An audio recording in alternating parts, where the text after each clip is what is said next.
Lesson now 6.2 Present आता Continuous आपण Tense. याच मधला जो दुसरा प्रकार आहे प्रेझेंट कंटिन्युअस टेन्स आपण आता हा बघणार आहोत. आता आपण प्रेझेंट कंटिन्युअस टेन्स हा बघणार आहोत.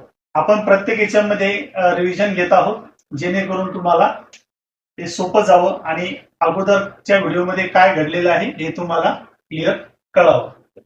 तर मित्रांनो आपण आता या समोरचा लेसन बघित आहोत. आता प्रेझेंट कंटिन्युअस टेन्स बघा, इथं हेडिंग टाकतो मी इथंच, प्रेझेंट कंटिन्युअस टेन्स. मी इथं जागेअभावी थोडं शॉर्ट मध्ये लिहित आहे. थोडं तुम्हाला जे इन्फॉर्मेशन पाहिजे प्रेझेंट कंटिन्युअस याचं स्पेलिंग वगैरे, तर मी इथे तुम्हाला व्हिडिओवर तुम्हाला दिसत आहे प्रेझेंट कंटिन्युअस टेन्स. तुम्ही इथे बघू शकता. तुम्हाला हळूहळू याच्यावर जे काही मला वाटले ते तुम्हाला मी इथे हायलाईट करतोय, ते तुम्ही इथं सुद्धा रीड करू शकता. तर बघा, प्रेझेंट कंटिन्युअस टेन्स म्हणजे अपूर्ण वर्तमान काळ. बघा, अपूर्ण वर्तमान काळ. आता या अपूर्ण वर्तमान काळामध्ये काय करायचंय बघा, याला चालू काळ पण म्हणतात आणि अपूर्ण वर्तमान काळ सुद्धा म्हणतात. चालू किंवा अपूर्ण म्हणतात. का त्याला चालू किंवा अपूर्ण का म्हणतात? कारण त्यामध्ये ती क्रिया पूर्णही नसते आणि ती चालू म्हणजे सुरू व्हायची बाकी असते, म्हणजे चालू असते सरळ सरळ. आता मी सध्या तुम्हाला शिकवत आहे म्हणजे हे प्रेझेंट कंटिन्युअस टेन्स मध्ये आहे. सध्या वर्तमानात क्रिया चालू आहे. जर वर्तमानात क्रिया चालू आहे तर आपण प्रेझेंट कंटिन्युअस टेन्स आपण वापरणार. वर्तमान क्रिया चालू आहे. आता यामध्ये आपण बघितलं क्रियापदाचे 4 रूप असतात. त्यापैकी आपण इथं हे क्रियापदाचं चौथं रूप आपण इथं युज करणार आहोत. क्रियापद काय असते नेमकं, त्याचं पहिलं रूप कोणतं, दुसरं रूप कोणतं, तिसरं रूप कोणतं, चौथं रूप कोणतं, या क्रियापदाविषयी डिटेलमध्ये तुम्हाला जाणून घ्यायचं असेल तर लवकरच क्रियापदावर आपला एक व्हिडिओ येणार आहे. तो आपण डिटेलमध्ये मी तुमच्या सोबत डिस्कस करतो आहे. म्हणजे कदाचित तो अपलोड सुद्धा झालेला असेल, त्यामुळे तुम्ही तो रेफर करू शकता. क्रियापद वर्ब चा एक व्हिडिओ आहे, तो तुम्ही बेसिक टू ऍडव्हान्स मध्ये तुम्ही बघू शकता. तर अपूर्ण वर्तमान काळ. तर आता याच्यामध्ये बघा, आपले जे 2 फॉर्मॅट मी तुम्हाला सांगितले आहे तेच इथं 2 फॉर्मॅट आहेत. ते इथे आपले 2 फॉर्मॅट आहेत. आपण जे सब्जेक्टचे जे केले आहे ते आय, वी, यू आणि दे, हे तुम्हाला लक्षात ठेवायला सांगितलेलं आहे. आय, वी, यू, दे आणि ही, शी, इट आणि नाउन. हे आपण असे 2 प्रकार याचे केलेले आहे. आय, वी, यू, दे आणि ही, शी, इट, नाउन. तर बघा, आय चा जेव्हा आपण वापर करणार तेव्हा याच्यानंतर आय नंतर आपण हे एम टू बी चं रूप लावणार. एम टू बी चं रूप लावणार. बी नंतर आपण आर लावणार. यू नंतर आपण आर लावणार आणि दे नंतर आपण आरच लावणार. आय नंतर फक्त एम लावणार. बाकी नंतर वी, यू, दे याच्यानंतर आपण आर लावणार. वी, यू, दे ला आपण आर लावणार. आर आणि ही, शीट, नाउन नंतर आपण इज लावणार. बघा, हे अगदी सोप्या भाषेत तुम्हाला सांगतोय, तुम्हाला लक्षात ठेवण्यासाठी. हे आपण शॉर्ट मध्ये ट्रिक्स आपण युज करतो आहोत. तर बघा, आय नंतर एम लिहिलंय, वी, यू, दे नंतर आर युज करायचं आहे आणि ही, शीट नंतर इज करायचं आहे. एवढं आपल्याला 2 कॉलम हे लक्षात ठेवायचे आहे, जेणेकरून तुम्हाला टू बी चे रूप लक्षात ठेवणं अगदी सोपे जाते. तर बघा, आता याचा नियम काय बघा. अपूर्ण वर्तमान म्हणजे क्रिया चालू असते, म्हणजेच क्रिया चालू असते. आता बघा, क्रिया चालू असणे म्हणजे काय, की मी पाहत आहे, मी खेळत आहे, मी जेवत आहे, मी हसत आहे, म्हणजे क्रिया चालू आहे. मी वाचत आहे, सरळ सरळ क्रिया चालू आहे. बघा, क्रिया चालू आहे, चालू आहे, किंवा क्रिया घडत आहे, किंवा क्रिया घडत आहे.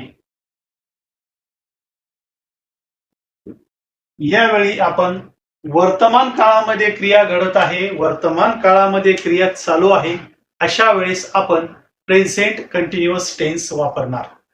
क्रिया घडत आहे किंवा चालू आहे. तर बघा याचा फॉर्म्युला आपण आता बघतोय. Subject plus am is are. तुमच्या लक्षात आलेलं आहे एम इज आर कुठं वापरायचं आहे यानुसार. नंतर क्रियापदाचे चौथे रूप, नंतर ऑब्जेक्ट, नंतर कॉम्प्लिमेंट. आपण बघताय subject plus am is are plus V4 plus O plus C. हा आपला फॉर्म्युला आहे, लक्षात ठेवायचा आहे. एम इज आर बघा याच्यामध्ये टू बी रूप आहे, एम इज आर याच्यामध्ये टू बी रूप आहे. फॉर्म्युला आहे आपला S plus am is are plus V4 plus O plus C. आता आपण बघतोय सेंटेन्स आपल्याला बघायचं. आता आयचा आपल्याला सेंटेन्स बघायचं आहे. आय नंतर टू बी रूप आहे एम, आय नंतर टू बी रूप आहे am. I am playing cricket. बघा आय एम प्लेइंग क्रिकेट म्हणजे मी क्रिकेट खेळत आहे. बघा मी क्रिकेट खेळत आहे. मित्रांनो याची सेंटेन्सची प्रॅक्टिस करणं गरजेचे आहे. जर आपण सेंटेन्सची प्रॅक्टिस करत असू तरच आपल्याला याच्यामध्ये परफेक्शन येणार आणि हे हळूहळू सगळे कॉन्सेप्ट क्लिअर होणार. विदाउट प्रॅक्टिस जर तुम्ही फक्त व्हिडिओज बघत राहिले तर हे कुठेही तुम्ही याच्यामध्ये परफेक्शन होऊ शकणार नाही, तुम्हाला परफेक्शन मिळणार नाही, तुमचे कन्सेप्ट पण क्लिअर होणार नाही.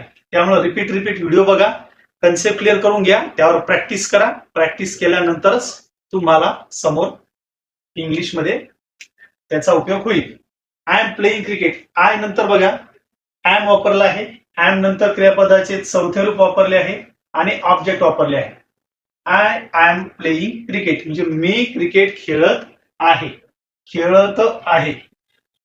थोडक्यात त आहे असा जर प्रत्यय असेल तर मराठीमध्ये हे प्रेझेंट कंटिन्युअस टेन्स असते.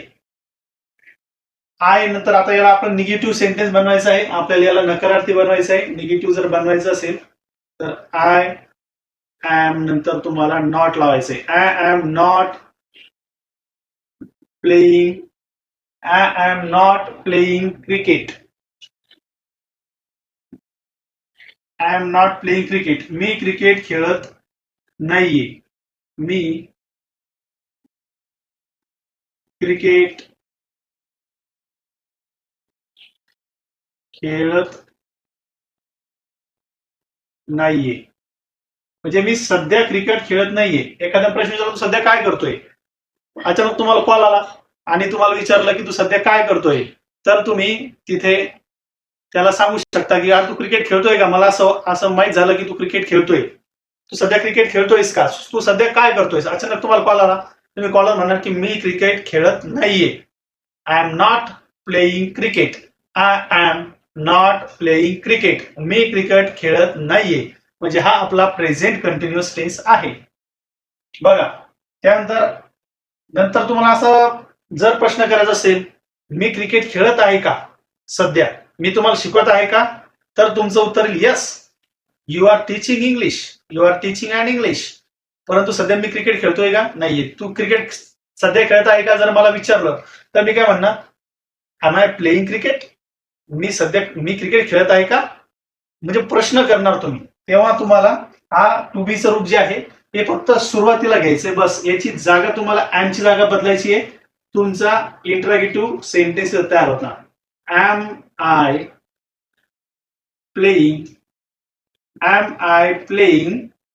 क्रिकेट, मी क्रिकेट खेळतोय का, मी क्रिकेट खेळतोय का, म्हणजे मी सध्या क्रिकेट खेळतोय का. जर असं सांगायचं असेल आपल्याला तर आपण am I playing cricket use करणार. बघा नंतर आता इंट्रागेटिव्ह निगेटिव्ह करायचं असेल तर am I not am I not playing cricket? मी क्रिकेट खेळत नाहीये का? मी क्रिकेट खेळत आहे का? मी क्रिकेट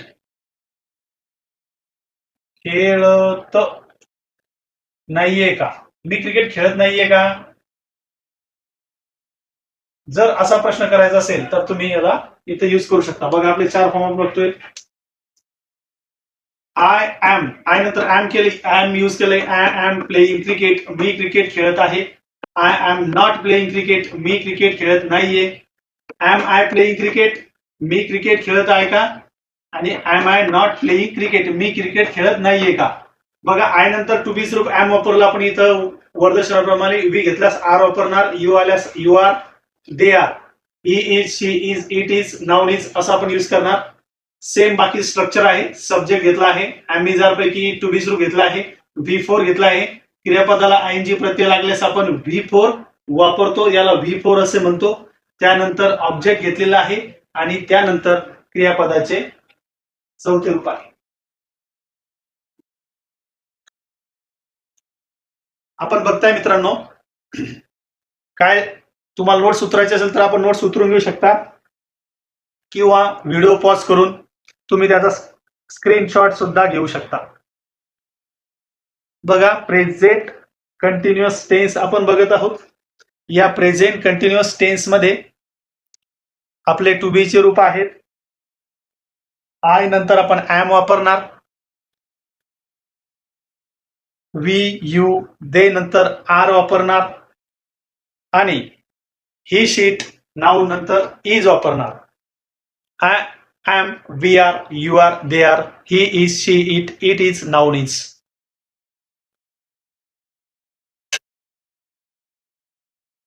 बघा I am playing cricket, I am use केलंय. आय एम नंतर फक्त सेकंड सेंटेन्स मध्ये आपण नॉट टाकलंय. थर्ड सेंटेन्स मध्ये एम फक्त सुरुवातीला घेतलं, तो प्रश्न तयार झाला. एम आय नंतर नॉट टाकलं, तो प्रश्नार्थी नकार तयार झालेला आहे. S plus am is are plus V four plus O plus C. Clear? काही डाऊट्स असेल, काही इश्यू असेल तर तुम्ही मला कॉल करू शकता किंवा कमेंट सुद्धा करू शकता. तर आपण आता हे नोट्स तुम्ही घेतले असतील. आता आपण समोर याचे सेंटेन्स बघूया.